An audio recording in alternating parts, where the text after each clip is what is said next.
Bismillahirrahmanirrahim. Assalamualaikum warahmatullahi wabarakatuh. Para pecinta YouTube yang dirahmati Allah, orang yang taat ibadah dan bisa masuk surga itu adalah hal yang lumrah. Atau sebaliknya, orang yang banyak dosa dan masuk neraka itu pun lumrah. Tapi betapa herannya kita apabila ada orang yang taat ibadah, rajin berbuat amal kebaikan, tapi sulit masuk surga, dan pintu surga tertutup baginya. Tentu hal ini mengundang pertanyaan bagi kita, kok bisa? Apa yang menyebabkan orang tersebut sulit masuk surga, padahal dia taat ibadah dan rajin berbuat amal kebaikan? Dalam hal ini tidak mungkin hal tersebut terjadi apabila tidak ada penyebabnya. Mungkin saja ada dosa atau kesalahan yang dianggap sepele, dianggap tidak apa-apa, tapi ternyata dosa atau kesalahan tersebut dampaknya sangat buruk, yaitu sulit masuk surga walaupun orang tersebut taat ibadah. Nah, para pecinta YouTube yang dirahmati Allah, baiklah, dalam video ini akan saya sampaikan 5 orang yang sulit masuk surga sebelum dosa atau kesalahannya diselesaikan. Yang pertama, orang yang tidak bertegur sapa dengan sesama muslim lebih dari 3 hari. Maksudnya, dalam hubungan sosial masyarakat sesama muslim, apabila terjadi keretakan dan terjadi permusuhan atau pertengkaran dan menimbulkan putus hubungan, tidak saling menyapa, jangan sampai lebih dari 3 hari, harus segera berdamai. Apabila tidak berdamai dalam waktu 3 hari, konsekuensinya sangat berat. Hal ini disampaikan dalam sebuah hadis, dibuka pintu-pintu surga pada hari Senin dan Kamis, lalu diberikan ampunan pada hari itu semua orang yang tidak menyekutukan Allah dengan sesuatu pun, kecuali 2 orang yang tidak bertegur sapa. Dikatakan kepada malaikat, tariklah ampunan dari kedua orang ini sampai keduanya berdamai. Tidak halal bagi seorang muslim memutuskan hubungan dengan saudaranya lebih dari 3 hari. Hadis riwayat Tirmidzi. Nah, dalam hadis tersebut Allah menarik ampunan bagi kedua orang muslim yang berseteru sampai mereka berdamai. Itu artinya selama tidak berdamai, maka orang tersebut tidak akan mendapatkan ampunan dari Allah Subhanahu wa Ta'ala. Dan itu berarti pintu surga tertutup untuk kedua muslim yang berseteru sampai mereka berdamai. Nah, untuk itu akan jauh lebih baik apabila sesama muslim yang berseteru segera berdamai, jangan sampai keburu ajal tiba, karena sebuah urusan apabila diselesaikan di akhirat sangatlah rumit. Karena untuk mencari orang di akhirat tentunya tidak mudah. Itu yang pertama, orang yang sulit masuk surga, yaitu orang yang tidak bertegur sapa dengan sesama muslim lebih dari 3 hari. Selanjutnya yang kedua, orang yang melakukan kejahatan kepada sesama muslim. Sekecil apapun kejahatan yang kita perbuat di dunia akan menghambat langkahnya untuk menuju pintu surga. Kejahatan ini bisa dalam arti mencuri harta orang lain, menzolimi orang lain, serta kejahatan-kejahatan lainnya, dan ini tidak terselesaikan di dunia sampai terbawa ke akhirat, maka akan berbahaya bagi perjalanan kita di akhirat. Rasulullah SAW bersabda, apabila kaum mukmin lolos dari neraka, maka ditahan di atas jembatan antara surga dan neraka, lalu diberlakukanlah kisos atas kejahatan yang mereka lakukan terhadap sesama mereka di dunia.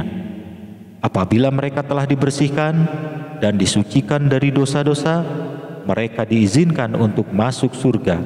Demi zat yang jiwaku di tangannya, sungguh salah seorang di antara kamu lebih mengenali tempat tinggalnya di surga daripada tempat tinggalnya di dunia. Hadis riwayat Bukhari. Nah, apabila kita pernah punya kesalahan, pernah mengambil barang orang lain tanpa izin, segera kembalikan barang itu kepada orangnya. Atau kita pernah merampas harta warisan bukan hak kita, segera kembalikan harta tersebut.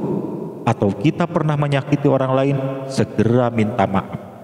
Lakukanlah islah di dunia mumpung kita masih hidup. Jangan sampai masalah kita belum terselesaikan di dunia, kita keburu meninggal, dan tentunya itu akan memberatkan langkah kita menuju pintu surga.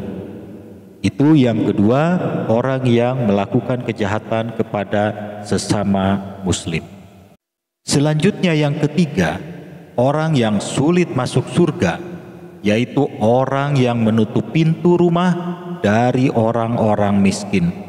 Sabda Nabi SAW, "Wahai manusia, barang siapa di antara kamu menangani suatu urusan, lalu ia menutup pintunya dari orang-orang Islam yang membutuhkan bantuan, maka Allah akan menghalanginya untuk masuk pintu surga." Hadis riwayat At-Tabrani.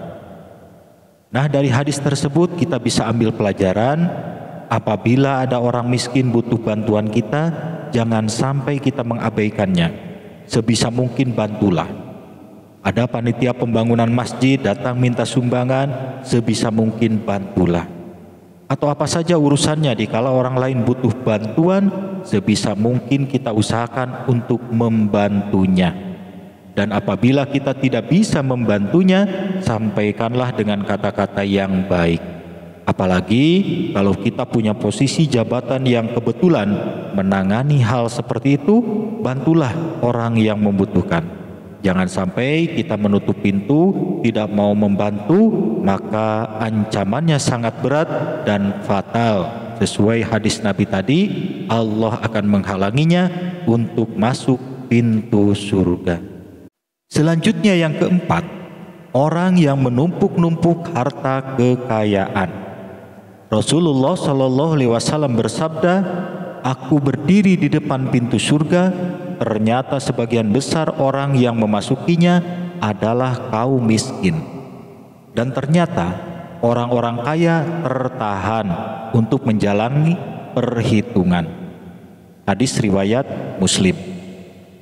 Dalam riwayat lain disebutkan Rasulullah SAW bersabda, orang-orang fakir dari kalangan kaum muslimin akan memasuki surga sebelum orang-orang kaya di antara mereka separuh hari, yaitu 500 tahun. Hadis riwayat Tirmidzi. Wallahu a'lam. Sungguh sangat lama sekali yang digambarkan dalam hadis tersebut, yaitu 500 tahun. Dikala orang-orang fakir sudah lebih dulu masuk surga, orang-orang kaya masih menunggu lama karena hartanya dihisap dengan sangat teliti. Untuk itu, menumpuk-numpuk harta adalah hal yang keliru, apalagi hartanya campur aduk antara yang halal, yang haram, dan yang subhat. Tentunya akan menjadi batu sandungan di akhirat kelak. Dan dalam hal ini bukan berarti kita tidak boleh mempunyai harta, boleh, tapi dapatkan harta tersebut dengan cara yang halal dan gunakan harta tersebut untuk ibadah kepada Allah. Perbanyak sedekah, perbanyak infak, dan lain-lain. Jangan pelit, supaya pertanggungjawabannya mudah di akhirat. Itu yang keempat, orang yang menumpuk-numpuk harta kekayaan. Selanjutnya yang kelima, orang yang sulit masuk surga, yaitu orang yang mempunyai hutang dan belum dibayar. Samurah bin Jundub radhiyallahu an berkata, Nabi SAW melakukan sholat subuh lalu bertanya, "Apakah di sini ada seseorang dari Bani Fulan?" Mereka menjawab, "Ya." Beliau bersabda, "Sesungguhnya temanmu tertahan di depan pintu surga karena hutang yang ditanggungnya." Hadis riwayat Ahmad. Dari keterangan tersebut bisa kita jadikan perhatian khusus, dikala kita punya hutang, segeralah untuk membayarnya. Jangan sampai kita meninggal di saat kita masih punya tanggungan hutang yang belum dibayar. Selesaikan semua urusan hutang ini di dunia, jangan sampai terbawa ke akhirat. Karena itu akan mempersulit kita untuk masuk ke surga sebelum hutangnya dibayar. Para pecinta YouTube yang dirahmati Allah, itulah 5 orang yang sulit untuk masuk surga walaupun orang ini taat ibadah, rajin berbuat amal kebaikan, dan lain-lain. Dikarenakan masih mempunyai urusan atau masalah yang belum terselesaikan. Untuk itu jangan dianggap sepele dan mulai dari sekarang ayo kita benahi kehidupan kita supaya kita lancar baik di dunia maupun di akhirat. Demikian, silahkan di like, komen, dan subscribe. Terima kasih. Wassalamualaikum warahmatullahi wabarakatuh.